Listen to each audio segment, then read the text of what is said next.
90,000. That is the number of CCTV cameras installed in and around the island of Singapore. In an article done by Channel News Asia, these CCTV cameras play a significant part of deterring crime, ranging from loan shark harassment cases, housebreaking, and motor vehicles thefts. And the Singapore police seem to really appreciate the effectiveness of these cameras, as evident by their plans to increase the number of cameras from 90,000 to 200,000. But these cameras shine particularly bright when investigating missing people, or disappearances. Like with this case, which involved a dementia-stricken elderly woman, police used numerous cameras to retrace her steps, and within 3 hours of the missing report being filed, the police were able to locate and secure her. Coupled with Singapore's relatively small, very urban land area, as well as the connectivity of social media and GPS made possible by mobile phones, it's getting harder and harder to go missing in Singapore, either by your own will or the will of others. But back in the less connected, less urban, and less surveillanced 20th century, some people were just able to fall off the grid. The 3 baffling Singaporean disappearances we'll be taking a look in this video, which all takes place in the span of 4 years during the late 80s to early 90s, brings us back to a Singapore where you were more prone to simply vanish in thin air. On the 3rd of January 1990, 29-year-old Susanna Albert left her house. A few days ago, she requested urgent leave from her video store workplace to attend a job interview. Susanna didn't reveal much information about this job offer, only confiding in one of her sisters that she was, quote, confident about getting the job, end quote. This piece of information was shared to the press by Vitus, one of Susanna's brothers. He was the last family member to see Susanna alive, when on the day she left for her job interview, she asked Vitus for coins, presumably for the bus fare. After giving her the coins, Susanna left the house at approximately 6:45 a.m. The audience? Okay, what happened was on the 3rd of January 1990. My sister came to me and asked me for some shillings in the morning because normally I'm the only one who will come and ask among all the other boys because they'll be sleeping. So she asked me for some shillings and I asked her and I told her, okay, take it from my pocket there. And I asked her, where are you going? She said, I'm going for an interview. And then I told her, okay, God bless. Hopefully get a job and come back. And that was the last I spoke to her and saw her. After hearing no word from Susanna well into the night, the family contacted her friends to see if they knew where she was. And after the family learned that the friends had not the slightest clue where Susanna could have gone, they hurriedly contacted the police. Not long afterwards, Susanna Albert's missing posters were scattered around Singapore. The first couple days of investigation yielded nothing, and it was only a few weeks later when the anxious family received a phone call. Susanna's father, Nathan Albert, answered the call, and the caller claimed that Susanna was with them and demanded money in exchange for her safe return. A meeting point of Changi Point was arranged by the caller, although Mr. Albert refused to meet him, and instead insisted on bringing Susanna back home first, before Mr. Albert would give the caller what they demanded. Then telling us, okay, if my daughter is with you, why not you bring her back to our house? We will talk as a gentleman. I said, we'll talk with you. No, you come down here. I said, what do you mean, where you want me to come down? I said. The caller would then abruptly hang up. The next morning, Mr. Albert and Vitus went to Changi Point anyway to ask those around if they saw Susanna, but unfortunately went back home empty-handed. There was another separate phone call made to the Albert residence, again claiming that Susanna was with them and that a ransom of $10,000 was to be paid. Mr. Albert pleaded to let him speak to his daughter before the caller told him that he'd call back again, but he never did, killing one of the few leads that they had. After a month and a half of Susanna's disappearance, the family would soon discover one more lead. They had discovered Susanna's diary, where she kept information meant only for herself, and upon combing through the diary, the family singled out a mysterious name that they did not recognize, one Chua Meng Kah, who would become an integral part of Susanna's disappearance. They now finally had a name to work with. In an entry dated 31st October 1989, Susanna wrote that she had given this person $414 to pay for, quote, prayers and oil to get my hands and legs healed for good, end quote. See, Susanna wanted this because she was diagnosed with polio as a kid, and as a result, her legs were handicapped and she walked with a slight limp, but her condition wasn't severe enough that she required crutches to walk. Mr. Albert believed that if he could find the man in Susanna's diary, he would have the answers to his daughter's disappearance. Mr. Albert first went to the video store where his daughter worked and asked the staff about Chua. The staff recalled that a man had been frequenting the store asking for Susanna and claiming that he could cure her polio condition, which confirmed what Susanna wrote in her diary was true. Unfortunately, the staff were unable to provide any more useful information. They did give the address of Chua's sister, who was a patron of the shop, but when Mr. Albert and Vitus went to the address to see if she had any idea where Chua was, she claimed that she didn't know where her brother was. The lead of Chua Meng Kah seemed to be growing colder and colder, but Mr. Albert refused to give up. Through his own series of connections and acquaintances, he tirelessly asked around of Chua Meng Kah. Eventually, his persistence paid off and found a person who knew Chua. Mr. Albert was able to organize a meetup with Chua, with the former acting as a curious tourist from India who wanted to ask him questions about Singapore. With the help of Vitus, Mr. Albert stalled for time by drinking with Albert, whilst Vitus called for the police after confirming that the man was indeed Chua. Before long, the police arrived and arrested Chua. While in police custody, Chua revealed that although he did give Susanna treatment for her polio, Susanna had gone off with another man and claimed that he had no idea where she was.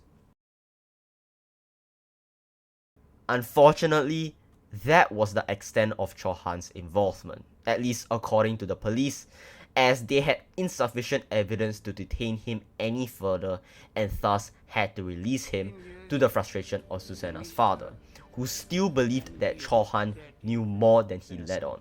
I strongly believe, after all my analysis, after all the searching and everything, I come to a conclusion he is the main suspect and he is the only person I will hold responsible. However, in a weird twist of fate, Chua Meng Kah would soon be arrested again 15 months later. It turned out that Chua was linked to a series of robbery cases on women. He would find women alone at night and choke them out, and after they fainted, Chua would rob their belongings and take off. Although he didn't murder any of his robbery victims, his notoriety grew so big that he was dubbed the Bukit Panjang Strangler by the police.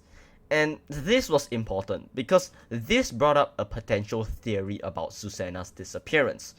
With Chua's MO of choking his victims before robbing them, perhaps Susanna was one of those victims, and Chua accidentally killed Susanna and as a result had to dispose of the body.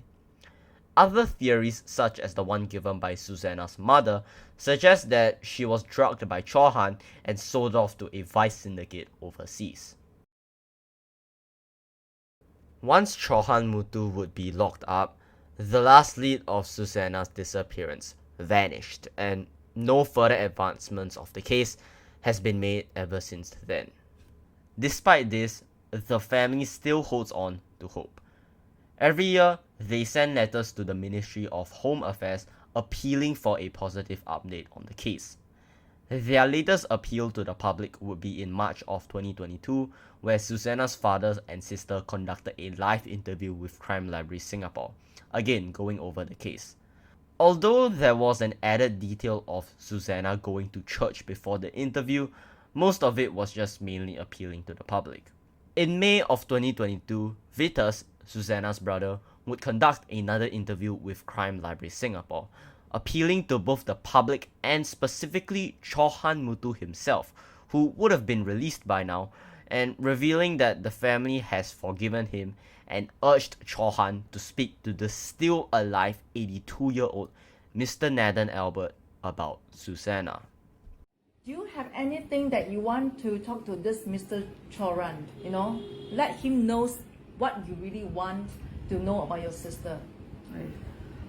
All right, Choran, if I happen to see you, I will sincerely tell you that we forgive you and hope that you can tell us where is my sister at the moment, or where was the last place that you sent her to.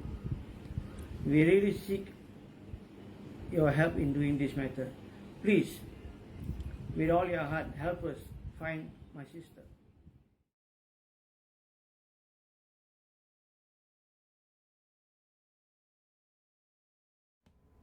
On the 31st of January 1987, at around 2 a.m., a police patrol car was doing its rounds around Orchard Boulevard when they spotted a taxi car parked along the road, with its headlights on and the engine running. The police initially thought that the taxi driver was simply resting for a bit during his night shift, and so continued their patrol without checking the parked taxi. 5 hours later, the patrol car returned to the same spot and found the same taxi unmoved from its original location, with its engine still running and headlights still turned on. Now sensing something amiss, the police went to check on the driver. However, they discovered that nobody was in the car, and more alarmingly, a pair of handcuffs, a gun holster, and a scraper with visible blood were found scattered around the interior of the taxi. Not long after, more police arrived, and upon further investigation, a caliber bullet was found lodged in the coin department of the taxi, which was enough to launch an official investigation over the disappearance of the missing taxi driver. After cross-examining the vehicle's license plate with the taxi company, the police learned that the missing driver was a 58-year-old man by the name of Mr. Chua Meng Kah. Police also learned that Mr. Chua was classified as a missing person after his family reported that he had not returned from his driving shift the night prior. Mr. Chua was a night taxi driver and usually drove from 2 p.m. to 4 a.m. He was a father and was said to not have any drinking or gambling habits, nor was he known to have had any unsettled debt with loan sharks. On the days leading up to the disappearance, the prospect of Mr. Chua retiring became discussed more frequently with his family, but Mr. Chua still remained adamant on continuing his taxi driving. The last time his family saw him alive was when he was leaving for work the day before he disappeared, on the 30th of January 1987, with Chua's wife and son not noticing anything amiss before he left their flat. And that was it. No, really, aside from the evidence present in the taxi, there have been no further advancement in the case. No additional clues, no names, no leads, absolutely nothing. Going into the theories, there was a chance that Mr. Chua was a victim of a botched robbery attempt from the passengers that he picked up sometime during his night shift. Indeed, armed robbery against taxi drivers was becoming quite the issue during these times. For example, 43 were reported in 1986, 96 in 1987, 82 in 1988, and 79 in 1989. But most of the time, these armed robberies rarely escalate into actual violence. Moreover, most taxi drivers don't carry much cash on hand to begin with, so taxis aren't too lucrative of a target to most robbers. However, in the case of Mr. Chua, retired police investigator Lionel de Souza thinks that a botched robbery is the theory that makes the most sense. Since a bullet was found in the car, it was likely that the criminals were experienced ones, as guns and ammo are extremely rare in Singapore. De Souza explains that the presence of handcuffs could also indicate that these criminals had bigger plans, and Chua wasn't their primary target. or as De Souza puts it, the criminals must have, quote, bigger fish. Then they have handcuffs. So they were not going for a small fish, to rob a taxi driver of his earnings of maybe $100 over, but they were going for bigger. The likely scenario would be that Mr. Chua picked up a group of around 3 people. Now, these passengers could have had the goal of hijacking and stealing the taxi to use in a future robbery, and would use the gun as a means of threatening Mr. Chua. However, the passengers possibly made some sort of mistake that led Mr. Chua to find out that they were going to hijack him, like maybe flashing the gun or something, which would understandably make Mr. Chua panic. In the ensuing chaos, Mr. Chua would accidentally get shot, forcing the passengers to abandon their original plan of hijacking the taxi and to hide the body someplace. Now, the immediate contradiction to this theory is that if these criminals were experienced as De Souza claims them to be, how could they have botched a simple taxi hijack? Also, the scraper with blood that was found in the taxi doesn't really fit into this possibility. But regardless, this was the best theory that the show Missing, who detailed the disappearance, could come up with. The latest public appeal that was made by Chua's family was organized by Crime Library Singapore, a non-profit organization that specializes in cold cases. On the 1st of April 2022, Crime Library Singapore conducted a live interview with Chua's wife, who is still to this day waiting for her husband after 35 years, still holding out for hope, or at the very least, closure.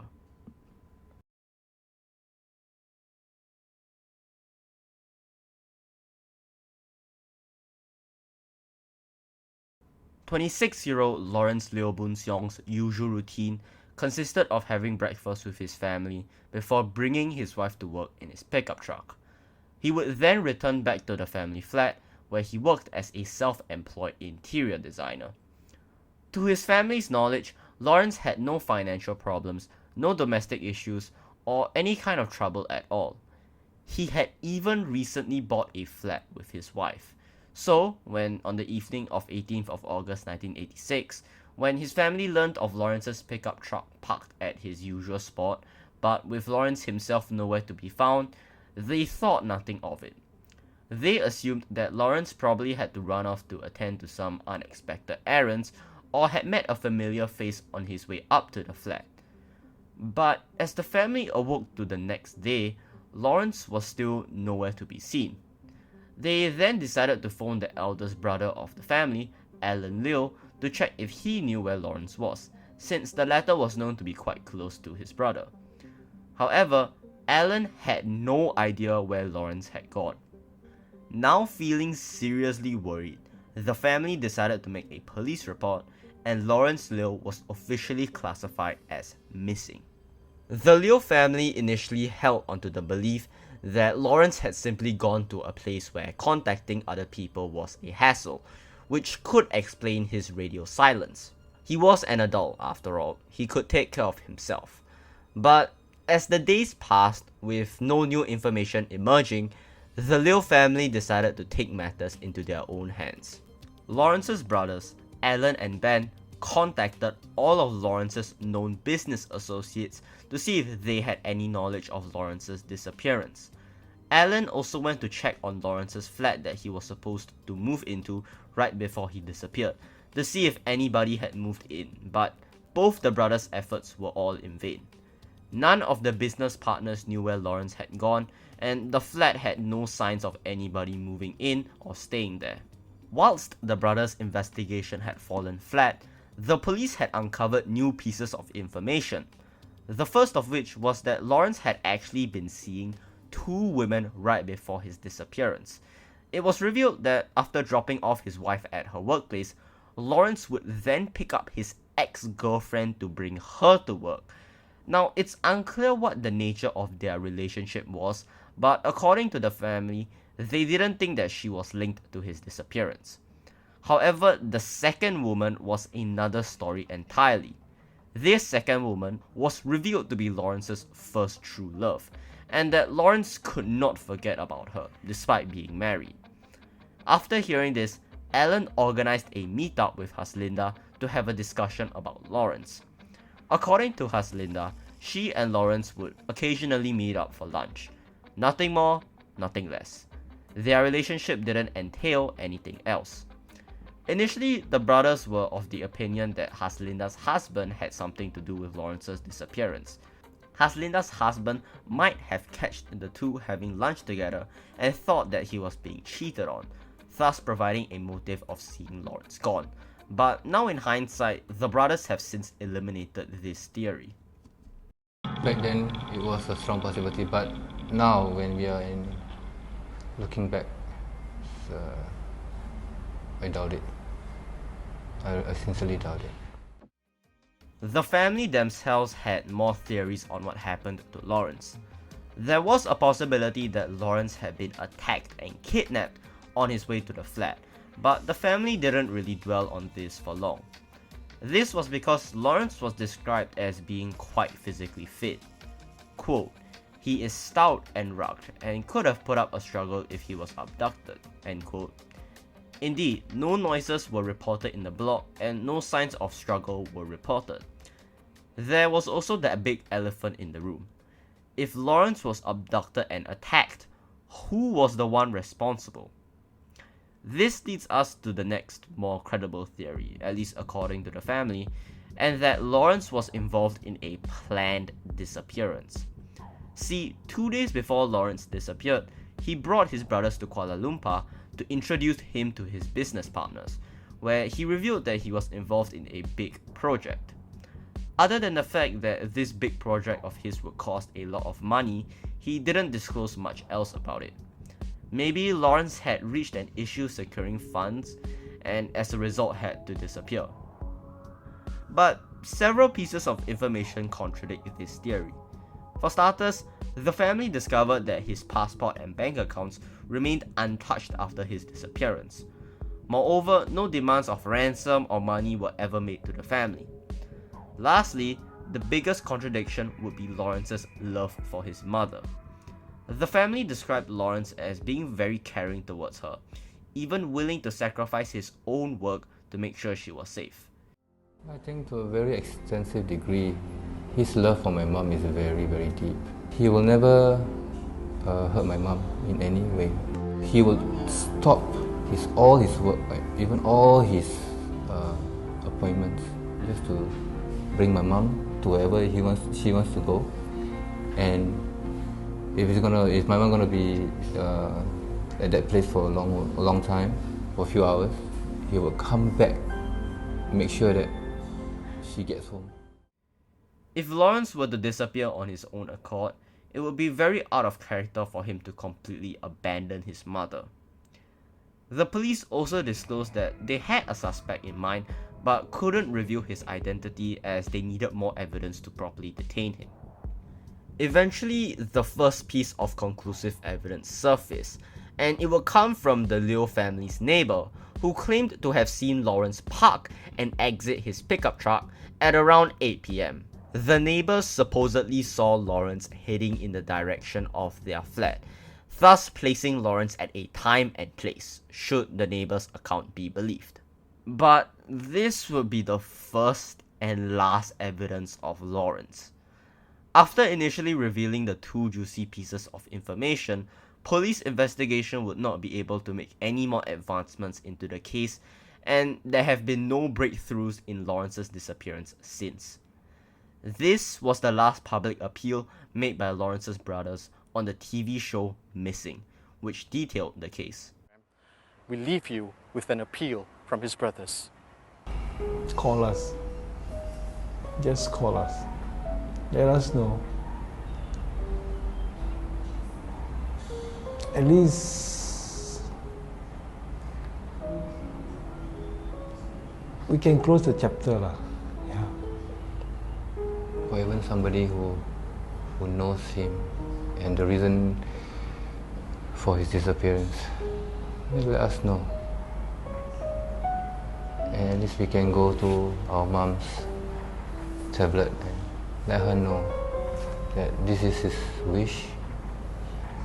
And I think at this stage now it's more important for our dad to have a closure. We as brothers, we need closure as well.